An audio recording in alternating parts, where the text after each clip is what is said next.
नमस्कार, मैं हूं पंकज झा।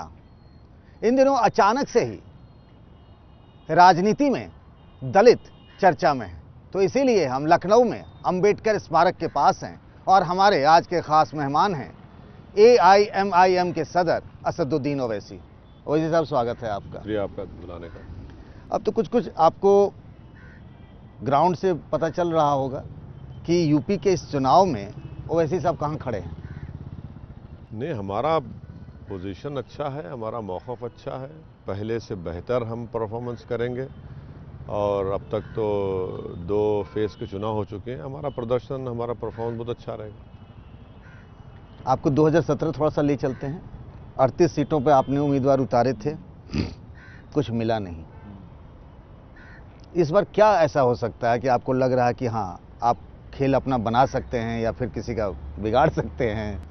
ना 2017 में ऐसा था कि बिल्कुल हमको टाइम नहीं मिला संगठन पे काम करने का, पार्टी के प्रचार करने का, क्योंकि उस वक्त जो अखिलेश की सरकार थी हमको तो परमिशन देकर कैंसिल करते थे। हाँ, मुझे याद है। कई परमिशन देकर कैंसिल किए, तो चुनाव तो लड़ लिए हम, मगर उसमें अब में फ़र्क ये है कि संगठन बहुत मजबूत हुआ है और हम लोग लोकल बॉडी इलेक्शन भी लड़े हैं, उसमें अच्छा परफॉर्मेंस रहा है।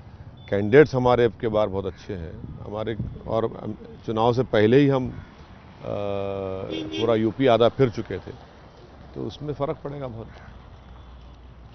अब जब आपने खुद ही अखिलेश का नाम लिया है तो मैं एक बात कहना चाहूँगा कि अभी उन्होंने कहा, बिना आपका नाम लिए, उन्होंने कहा कि कुछ लोग घूम रहे हैं, एक पार्टी के लोग घूम रहे हैं और उनका खाता भी नहीं खुलेगा। बातें बड़े बड़े करते ज़रूर हैं वो, उनको बातें बड़े करने का शौक़ है।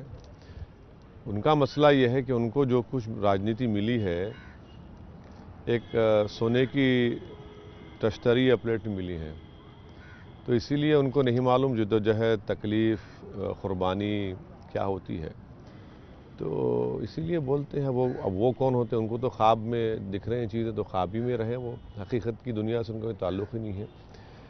देखेंगे 10 मार्च को पता चल जाएगा किसके ख्वाब चुकनाचूर होते हैं। ये ऐसा क्यों है ओवैसी साहब? ये सवाल आपके पास पहले भी आया होगा कि मेन स्ट्रीम पॉलिटिकल पार्टीज के लिए असदुद्दीन ओवैसी अछूत हैं।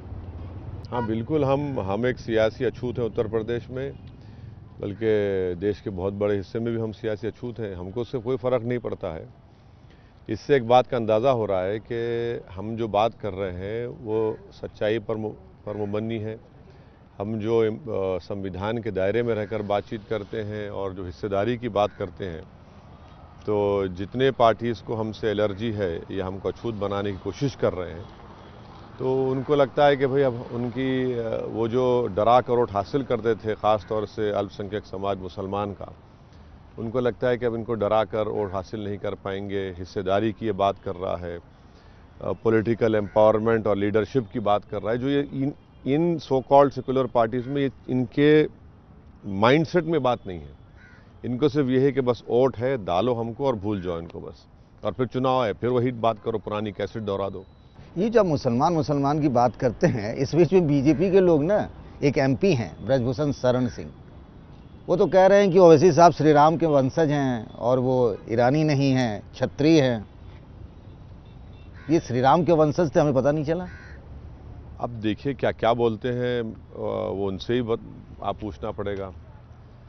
जहाँ तक मुझे मालूम, वो रेसलिंग फेडरेशन ऑफ इंडिया के लिए बहुत अच्छा काम किए और वो क्रेडिट देना पड़ेगा कि उनकी लीडरशिप में भारत को ओलंपिक्स में मेडल भी आए। और हम उनके साथ कॉन्स्टिट्यूशनल क्लब में कभी कभी सुबह में एक्सरसाइज कर लेते हैं। तो उन्होंने कभी इस मुलाकात में कभी उन्होंने ये बात कही या चुनाव में ही कहते हैं? नहीं, कभी ये बात नहीं कही। क्यों कही है हमारे बारे में बात? मगर एक बात बड़ी ताज्जुब की वो है कि एक बात करते हैं, दूसरा बीजेपी का मिनिस्टर पहुंच जाता है उन परिवार के घर में जिन लोगों ने हम पर गोली चलाई थी। समझ में नहीं आया हमको। हमें ये भी पूछने वाला अब देखिए कितना पैराडॉक्स है कि एक ये बात कहते तो दूसरा मंत्री वहां पहुंच जाता है।